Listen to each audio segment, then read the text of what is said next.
In Obergefell, the court said, no, we know better than you guys do. And now every state must sanction and permit gay marriage. I think that decision was clearly wrong when it was decided. It was the court overreaching.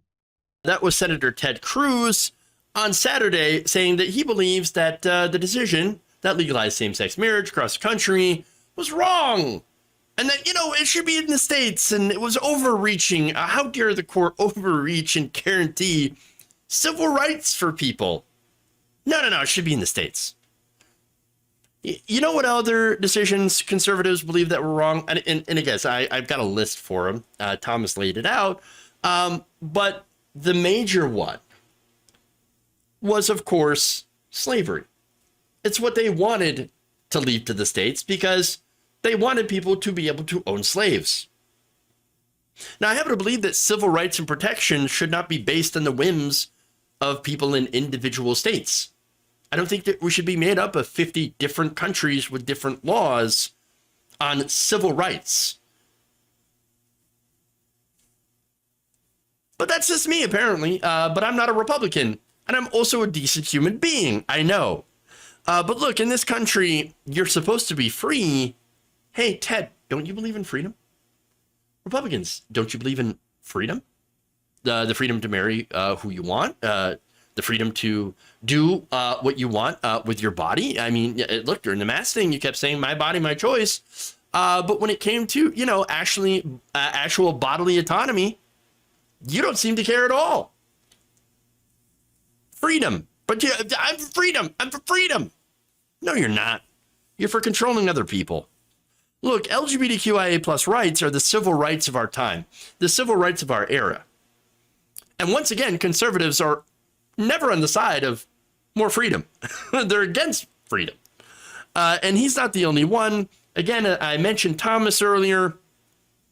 Thomas, in his solo concurring opinion in Dobbs, Justice Thomas said that any decision made by the Supreme Court that was stated to be supported by the Due Process Clause of the 14th Amendment should be reconsidered. Interesting.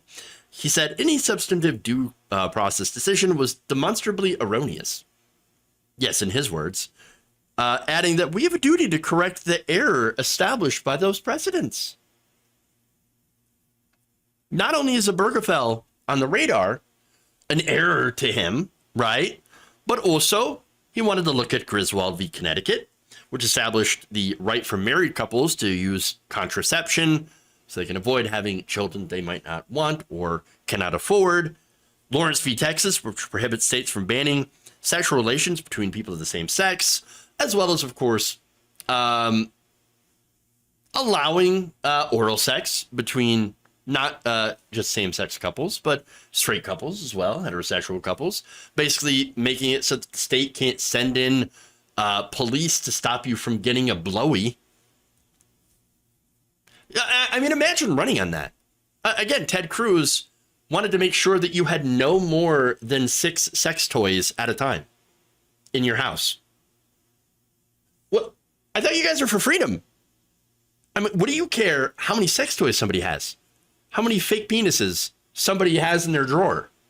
Like, what business of it is yours? Is it?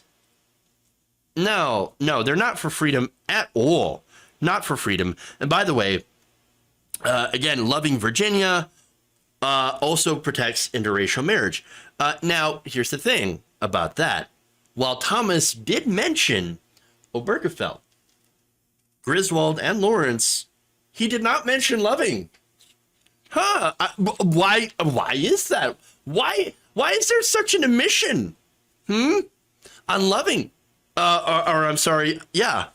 Well, it's because it would affect him. That's why.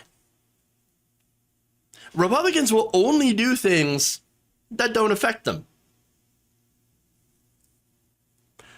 We've seen so many different examples of that. If a conservative has a gay family member or is gay themselves, well, then, of course, they're going to, come around to being in favor of their rights. We've seen that before. Not always, of course, but in some cases, yes. There are other more blatant examples, for example, when right-wingers need abortions. And we did this We've seen this story happen before, where you had right-wingers that were protesting outside of abortion clinics go in, get an abortion, and then go right back on the picket line. And the excuse always is, oh, but I'm an exception. I really needed that abortion. You don't understand.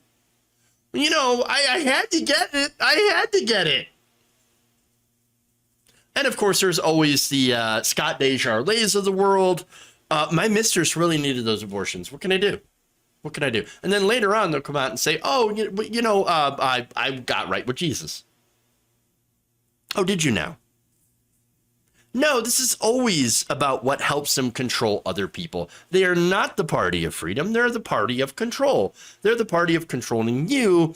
The only freedom that they care about is freedom for corporations, freedom for companies to go and price gouge you, and to be free from paying taxes. That's it. That's the only freedom they care about. Themselves and corporations. They're corporate donors. They want to control you. They want to control what kind of sex you have, what you do in your bedroom, by yourself or with your partner, and control your body if you happen to be someone that has a uterus. That's it. Controlling other people and then using these manufactured culture wars to continue to gain power across this country, to gain and keep power.